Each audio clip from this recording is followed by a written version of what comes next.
तो सोच लीजिए जिन संवैधानिक पदों में आएंगे क्या क्या हो सकता है। सोच लीजिए कि हम लोग अगर संवैधानिक पदों में आते हैं तो क्या क्या हो सकता है, इतना सोचिए। विश्वास कीजिए आपकी शिकायतों को लंबा नहीं खींचा जाएगा। एक टेलीफोन से आपकी समस्या का निदान होगा जिस दिन हम लोग संवैधानिक पदों पे आएंगे। क्योंकि हमने समझ रहा है जब भी कोई पावर में आता है तो उसका रिएक्शन होता है। जब भी कोई पावर में आता है, चाहे जंगल का शेर हो चाहे गजराज हाथी हो, अगर उसको पावर है तो नुकसान किसी को होता है। अगर शेर पावर में है तो छोटे छोटे जीव जंतुओं को खाता है। अगर हाथी पावर में होता है तो बड़ी बड़ी टहनियों को तोड़ता है। ये नियम है, कोई भी पावर में आए। अगर हम लोग भी पावर में आएंगे तो नुकसान होगा। आप अगर सोच रहे हैं कि नुकसान नहीं होगा तो गलत सोच रहे हैं। हम लोग भी पावर में आएंगे तो नुकसान होगा, लेकिन नुकसान उनका होगा चाचा भतीजा। नुकसान होगा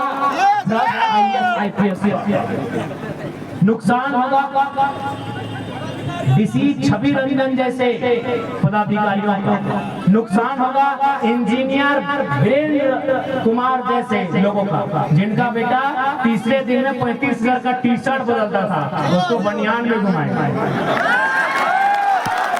नो डाउट हम लोग भी पावर में आएंगे तो नुकसान होगा। बिल्कुल दुनिया की रीत है, जो भी पावर में आता है नुकसान होता है। लेकिन हम लोग पावर में आएंगे तो नुकसान होगा जो करप्शन के साथ मिले हुए हैं, जो करप्शन के साथ जुड़े हुए हैं। नुकसान उनका होगा जो बालू की गाड़ी से चंदा लेते हैं। और ये हवाई बात की हमें एक दिन की घटना बता रहे हैं। हमारे धनबाद के जिला अध्यक्ष हमारा इंतजार कर रहे थे बरवड्डा में। हम गोविंदपुर में थे, हम गोविंदपुर में आए, बरवड्डा में उन्होंने रिसीव किया। तो जान बूझ के गाड़ी बढ़ा ही नहीं रहा। हम बोले क्या बात है, गाड़ी काहे नहीं बढ़ा रहे हैं? बोला आपको देख के पुलिस लोग मुंह घुरा लिया है, यहाँ पे लोग चंदा ले रहा है। तो बोला और 5 मिनट रुकिए ना, इन लोग यहाँ से निकल गए। अगर राजगंज से तोपचाची तक अगर कहीं हम लोग खड़ा हो जाते हैं, वहाँ प्रशासन के लोग चंदा लेना बंद कर देते हैं। ये माहौल बदले बिना किसी संवैधानिक पद के। अगर संवैधानिक पद में अगर रास्ते से गुजरेंगे ना तो खाली अनुमान कर ले देंगे हो क्या। महेंद्र कैसे है भगवान?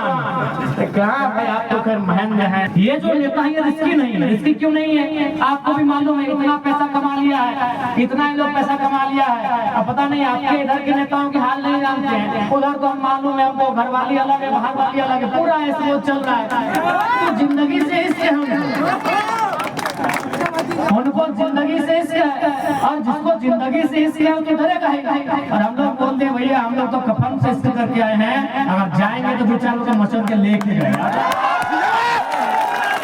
खुला बोले हमारा देखिएगा एक धरना था, बगल में 12 थाना की पुलिस थी, स्पेशल हमारे लिए आई थी। जरा मातो जा रहा है थोड़ा देखिए, 12 थाना की पुलिस थी, डीएसपी साहब बगल में खड़े थे।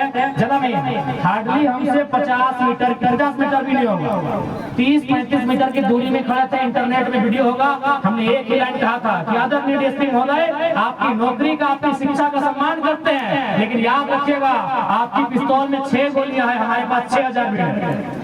अगर 6000 भीड़ में अगर 6 आदमी तैयार हो जाएगा ना आपकी गोली खाने के लिए, तो 7वीं गोली के लिए आपको परमिशन लेना होगा। 7वीं गोली के लिए आपको परमिशन लेना होगा, क्योंकि आज तक जनता डरती है कि आपसे मुकाबला करेंगे तो केस हो जाएगा, आपसे मुकाबला करेंगे तो 353 लगा देंगे। जिस दिन जनता अपने अंदर के डर को समाप्त कर देगी ना, फिर हमारे अधिकार और हमारे बीच जो खड़ा है उसे इस मिट्टी में जमीन दोज होना पड़ेगा। इसलिए इस बात पर हम लोग विश्वास दिलाते हैं कि अगर झारखंड की पॉलिटिक्स में जो भी आता है, हम ये नहीं कह रहे कि आप बरकट्टा विधानसभा से हमारे नेताओं को मौका दीजिए। संजय मेहता रहे, उदय मेहता रहे, महेंद्र प्रसाद जी रहे, रवि जी रहे, राजेश रहे, जो भी रहे, आप जिनको भी मौका दीजिएगा एक बार फर्क लीजिएगा उसकी क्वालिटी। हमारे पास 81 विधायक हैं, हमारे पास 20 सांसद हैं, लेकिन सवाल है उनकी अंदर के जिगर। क्यों नवम मुख किसके खिलाफ खोलेंगे? आसान नहीं है। बीसीसीएल आज अगर कोयलांचल को अगर आप जानते हैं, यहाँ घर से बैठ के धनबाद को, तो जितना हत्या चोर उचक्कों ने नहीं किया है, उतना बीसीसीएल जो भारत की बड़ी नामी कंपनी है उसके लोगों ने मिल के हत्या किया। तो जिनको भी आप नेतृत्व चुनेंगे उनमें ये क्वालिटी होना चाहिए। आज उनको लड़ना होगा, आज उनको भिड़ना होगा, क्योंकि आसान नहीं है झारखंड को मुक्ति दिलाना। झारखंड अलग हुआ है, आज भी मुक्त नहीं हुआ है। आज भी ऐसा आपको लगता है, पूरे भारत में घूम के आइए, आप पूरे भारत में घूम के आइए, आपको लगेगा कि हमारे जो बाकी राज्य हैं वो अंग्रेजों से आजाद हैं, लेकिन लगेगा ये झारखंड में अंग्रेज ना सही, लेकिन आज ये राज्य कहीं ना कहीं कुछ लोगों का गुलाम है।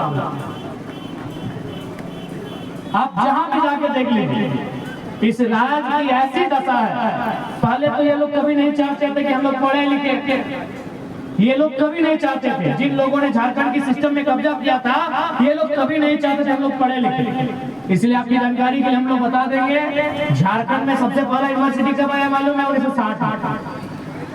रांची यूनिवर्सिटी 1960 में आया। उसके बाद 32 साल लगे दूसरी यूनिवर्सिटी के लिए, विनोबा हजारीबाग के लिए 32 साल का गैप लगा। क्यों नहीं, इसके लिए एक छोटा सा कारण बताते हैं।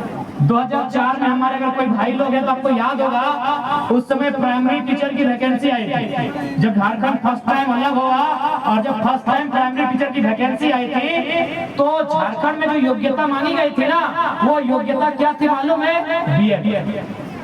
अगर मैं गलत ना हूं तो अगर जो जानकार लोग हैं, हमारे पीछे भी बहुत सारे बुद्धिजीवी लोग बैठे हैं, उस समय झारखंड में योग्यता मांगी गई थी बीएड। जबकि आपको भी मालूम है, प्राइमरी टीचर बनने के लिए आज भी योग्यता है डीएलएड। आज भी डीएलएड, इंटर प्लस डीएलएड। यदि आपको 5वां तक का मास्टर बनना है, यदि आप नर्सरी से 5वां क्लास के बच्चों को पढ़ाना चाहते हैं, तो आपको इंटर पास होना चाहिए और डीएलएड होना चाहिए। लेकिन झारखंड में मांगा गया था बीए प्लस डीएलएड। क्यों मांगा गया था? न झारखंड में उस समय यूनिवर्सिटीज नहीं थी, झारखंड में उस समय कॉलेज नहीं थे। जो भी डिग्रियां थी किनके पास थी? ये हमारे बड़े भाइयों के बिहार वालों के पास। एकदम आए, एंट्री किए और सारी नौकरी को 80% नौकरी को लूट लिए। तो ये तो सिस्टम हमेशा चलता आया है। और नेताओं को फर्क क्यों नहीं पड़ा? नेताओं को इसलिए फर्क नहीं पड़ा कि आप बताइए कौन सा नेता का रिश्तेदार चपरासी का फॉर्म भरेगा? अभी अगर चूंकि अब चपरासी का फॉर्म प्रखंड वाइज होता है ना, चपरासी का फॉर्म प्रखंड वाइज होता है कि नहीं? यदि आज अगर चपरासी का फॉर्म आएगा ना, तो हमको लगता है बरकट्ठा के प्रखंड से नहीं करने से भी 500 लड़का लोग भरेंगे एक चपरासी का फॉर्म लोग भरेंगे। बताइए, चाचा भतीजा का रिलेटिव में कोई है जो चपरासी का फॉर्म भरता है? अरे एक ठेका दे देगा, जीवन पार हो जाएगा। एक ठेका, चचवा भतीजवा अगर एक ठेका दे देगा, उसका जीवन उद्धार हो जाएगा। गलत बोल रहे हैं बताइए? तो इसीलिए नेताओं ने को इसलिए फर्क नहीं पड़ा। और आपको मालूम है 2005 की 6 का जेपीएससी था, पूरा नेता लोग ही हाईजैक कर लिया था जेपीएससी को। नेता लोग एक एक नौकरी को टारगेट किया है जेपीएससी को, काहे कि उससे डीएसपी बनता है, डीओ बनता है, एसडीओ बनता है, उससे पदाधिकारी बनता है। झारखंड में जेपीएससी बड़ा नौकरी है, इसीलिए नेता लोग 2005 का जो जेपीएससी था, पूरे जेपीएससी को हाईजैक कर दिया। तो उसमें तमाम बड़े बड़े नेता, उनका रिश्तेदार लोग एसपी डीएसपी डीओ इत्यादि वीडियो बनने का काम किया था। तो नेताओं को इंटरेस्ट इसीलिए नहीं है कि उनके बच्चे चपरासी का फॉर्म नहीं भरेंगे। भैया आपके बच्चे चपरासी का फॉर्म भरेंगे, अब ये आपको तय करना है कि नेतृत्व किनके हाथों में देना है। जो अपने बच्चों के बारे में सोचते हैं उनके हाथों में, या जो आपके बच्चों के बारे में सोचते हैं उनके हाथों में नेतृत्व देना है, ये आपको तय करना। हम लोग कभी फोर्सफुली वोट मांगने नहीं आएंगे, कभी नहीं आएंगे कि आपको फोर्स करके वोट मांगे, आपको बहला के फुसला के वोट मांगे। हम लोग वोट मांगेंगे आसपास। आज बताइए, सिस्टम इतना करप्शन है कि इनको आज सुने होंगे, पता नहीं आपके इधर कैसा हाल है कि अगर आप प्रधानमंत्री आवास आया है तो 5,000 10,000 देना होगा। 20 से बढ़ गया प्रधानमंत्री आवास। वो पैसा कहाँ जाना है? सीधे हर एक टेबल से होता हुआ सीधे जा रहा है, मंत्री से मुख्यमंत्री तक जा रहा है। इसीलिए आज चूंकि मुख्यमंत्री और मंत्रालय में बैठे लोग जो करप्टेड हैं, तो वीडियो से उनकी